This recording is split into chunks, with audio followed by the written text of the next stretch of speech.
दोस्तों, आज की कहानी है बहू हम तीज का त्योहार जरूर मनाएंगे।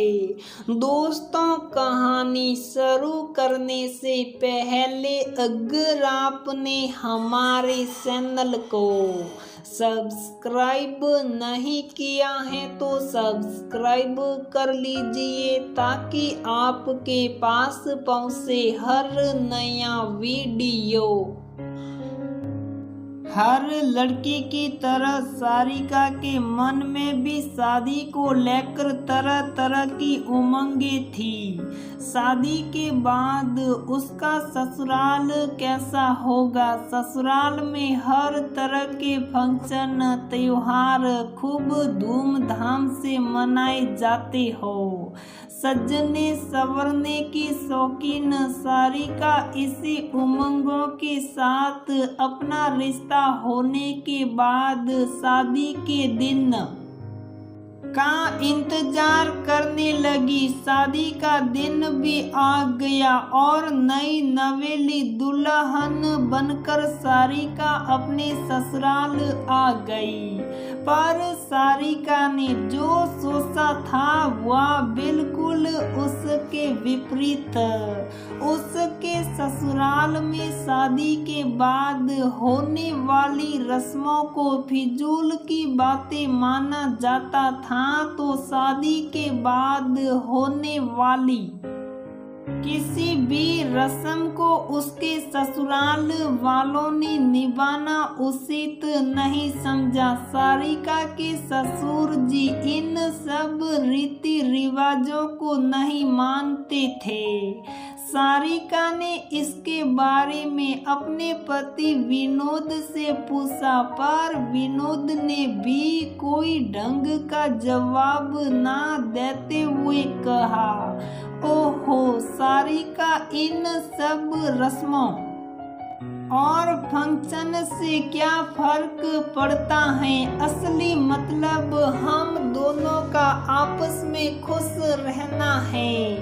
वैसे भी मेरे पिताजी इन चीजों को बिल्कुल नहीं मानते हैं। हमारे घर में किसी भी तरह का कोई सेलिब्रेशन नहीं होता है, पर हमने कौन सा यहाँ हमेशा के लिए रहना है। थोड़े दिनों के बाद हम दोनों मुंबई जाने ही वाले हैं ना। मेरी नौकरी वही है तो तुम मेरे साथ वहीं रहोगी।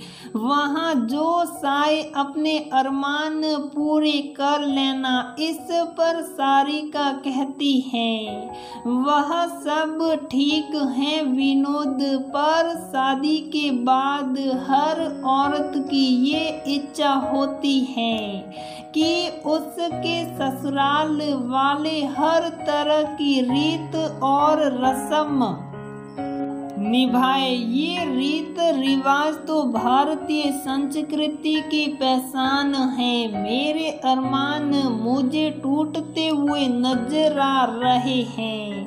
खैर जाने दो, कोई बात नहीं। ऐसा कहकर सारिका किचन में काम करने चली गई।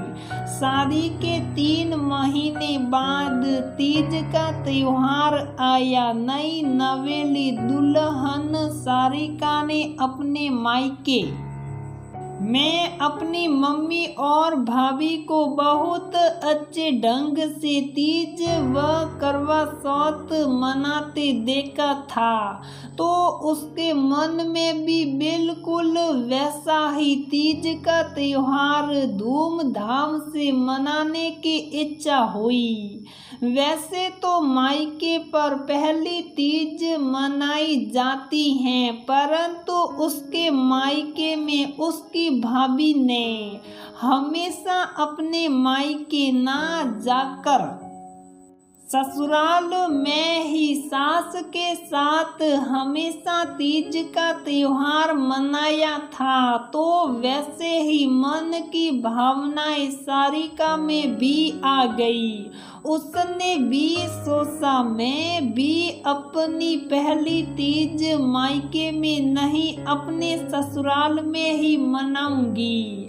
ससुराल में सभी आस पड़ोस के एवं रिश्तेदारों को बुलाकर खूब मस्ती करना, मेहंदी लगवाना, झूला झूलना, ये सब करने की उसकी काफी इच्छा थी। उसने एक दिन पहले अपनी सास सुधा जी से बोला, मम्मी मुझे मेहंदी लगवानी है, कल तीज है ना, मैं ये व्रत करना चाहती हूँ और धूमधाम से तीज का त्योहार मनाना चाहती हूँ, और क्या आप इसमें मेरा साथ देगी? इस पर सारिका की सास सुधा जी बोली, बहू हमारे यहाँ पर कोई त्योहार नहीं मनाते क्या मम्मी जी? आपके यहाँ तीज नहीं मनाते? सारिका ने बड़ी उत्सुकता से पूछा, पर क्यों नहीं मनाते?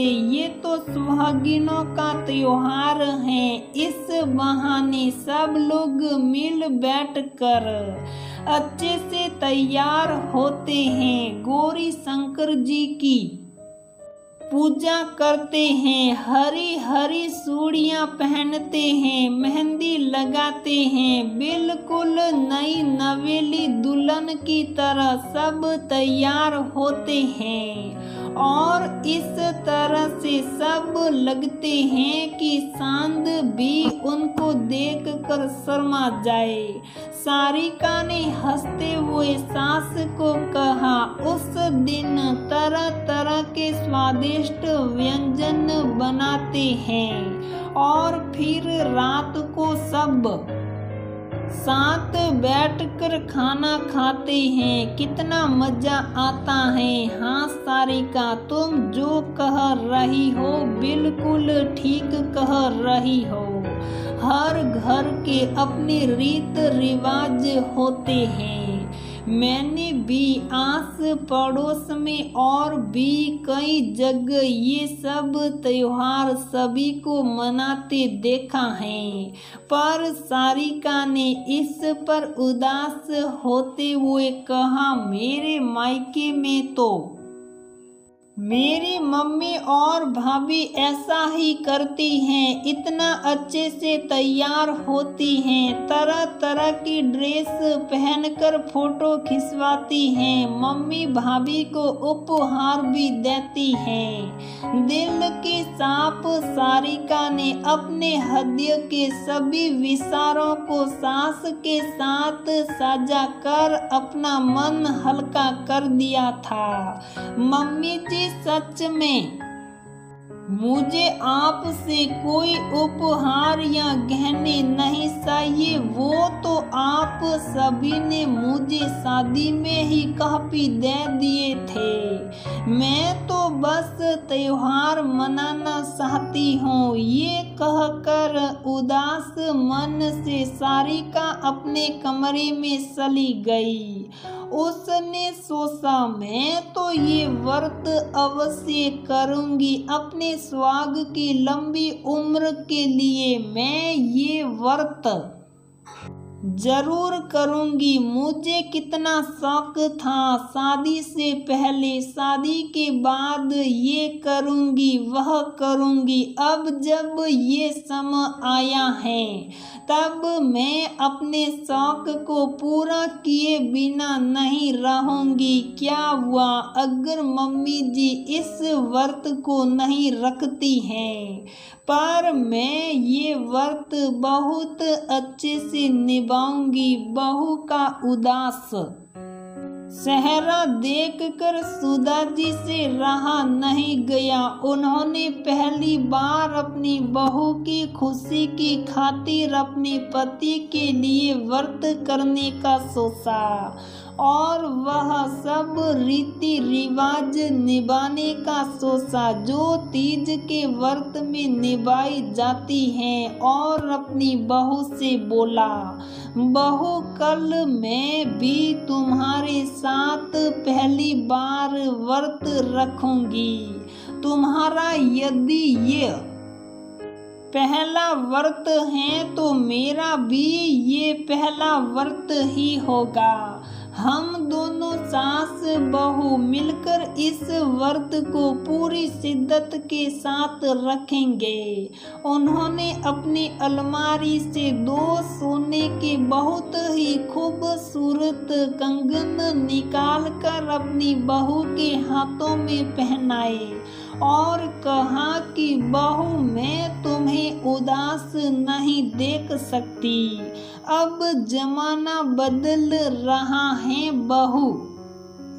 अब सास पहले वाली सास नहीं रही। तुम मेरी बेटी समान हो और बेटी को भला माँ उदास देख सकती है। सास ने फिर कहा, माना कि तुम्हारी शादी के अगले दिन वे सब रीत रिवाज जो कि होने चाहिए थे मैं नहीं निभा पाई, लेकिन इस व्रत को मैं फीका नहीं जाने दूंगी। जैसा तुम कहोगी मैं वैसा ही करूंगी। तो बोलो बहू क्या क्या सामान चाहिए होगा।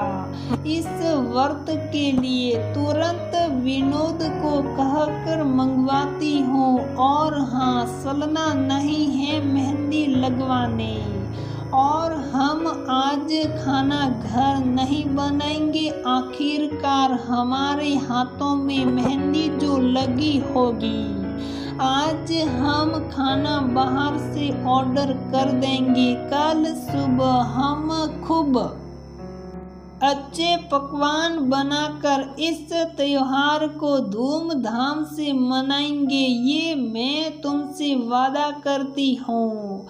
सुधा जी की ये सब बातें सुनकर सारिका के उदास चेहरे पर जो मुस्कान आती है उसकी खुशी का तो ठिकाना ही नहीं रहता। उसकी आंखों से खुशी के आंसू छलक जाते हैं और वह अपनी सास को गले लगा लेती हैं।